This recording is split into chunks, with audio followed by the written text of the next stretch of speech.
تو تصوف کی روایت کے تمام موضوعات اپنی غزلوں میں سمیٹ لیتا ہے اور اس کے ساتھ اپنے مخصوص منفرد لہجے سے اس میں ایسا رنگ بھر دیتا ہے جو قاری کے دلوں کو چھو لیتا ہے، کیونکہ یہاں شائستگی، لطافت کے ساتھ نرم روی، بے نیازی کا احساس ہوتا ہے۔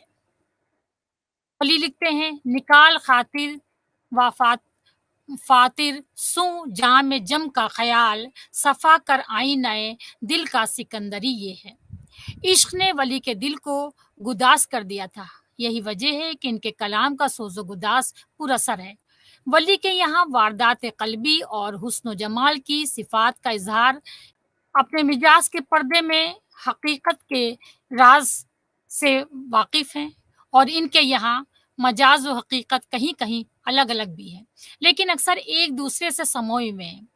ان کا محبوب بھی مجازی اور حقیقی دونوں روپ میں نظر آتا ہے۔ ولی کا محبوب اردو شاعری کا وہ روایتی محبوب نہیں ہے جو کسی اور دنیا کی مخلوق معلوم ہوتا ہے، جیسے تمام شاعروں نے ذکر کیا کہ ہمارا محبوب پری کی طرح خوبصورت ہے اور بے پناہ بالوں کی تعریف کی ہے، چہرے کی تعریف کی ہے، لیکن انہوں نے اس روایتی محبوب کو اپنا مضمون نہیں بنایا ہے۔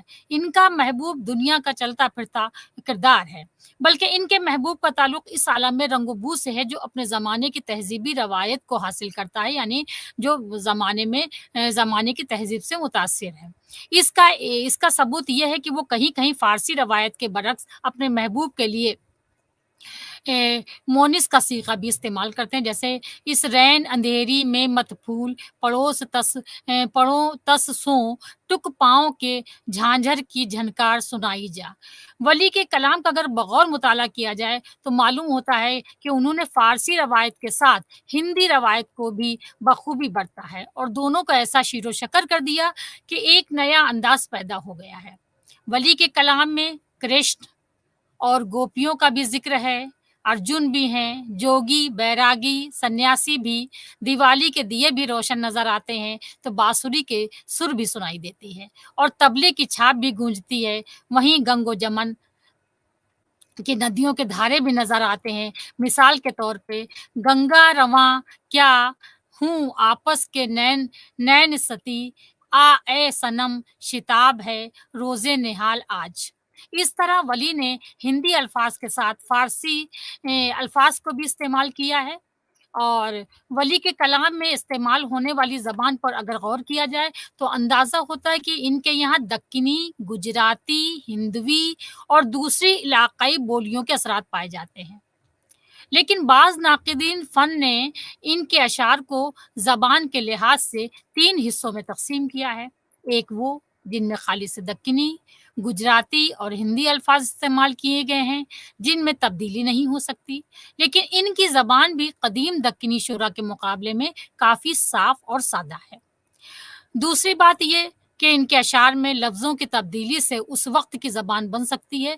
تیسرے وہ اشعار ہیں جن کی زبان اور تراکیب بالکل میر سودا کے دور کی ہے۔ ولی نے اپنے عہد سے پہلے کی زبان اور جدید زبان کے اثرات اپنی شاعری میں اس طرح جذب کیے ہیں کہ وہ نہ صرف شمالی جنوب دونوں جگہوں کے عوام کے لیے باعث فخر کی بات ہے۔ ولی کسی جذبے، کسی احساس، کسی خیال یا کسی کیفیت کے اظہار کے لیے نہ تو فلسفیانہ انداز اختیار کرتے ہیں اور نہ معنوی تہداری سے کام لیتے ہیں۔ وہ ہر بات اتنے سیدھے سادے اور دلکش انداز میں بیان کرتے ہیں، مان لیے یہ ہمارے دل کی ہی زبان بیان کر رہے ہیں، جیسے تجھ گھر کی طرف سندر آتا ہے ولی وائم، مشتاق درس کا ہے ٹک درس دکھائی جا۔ ولی دکنی ہندی اور فارسی محاوروں اور ضرب المثال کو اس صفائی اور برجستگی سے کھپاتے ہیں کہ لطف اندوزی دوبالا ہو جاتی ہے، بہت زیادہ خوبصورتی اشعار میں آ جاتی ہے۔ ولی نے ایہام کو بہت کم برتا ہے، لیکن جہاں برتا ہے نہایت خوبصورت انداز میں برتا ہے، جیسے اے صنم تو جبیں اوپر یہ خال، ہندوے ہر ہر دوار باسی ہے۔ کہا جاتا ہے کہ عظیم فن پارہ وہ ہے جس پر وقت کا اثر نہیں ہوتا، اس کی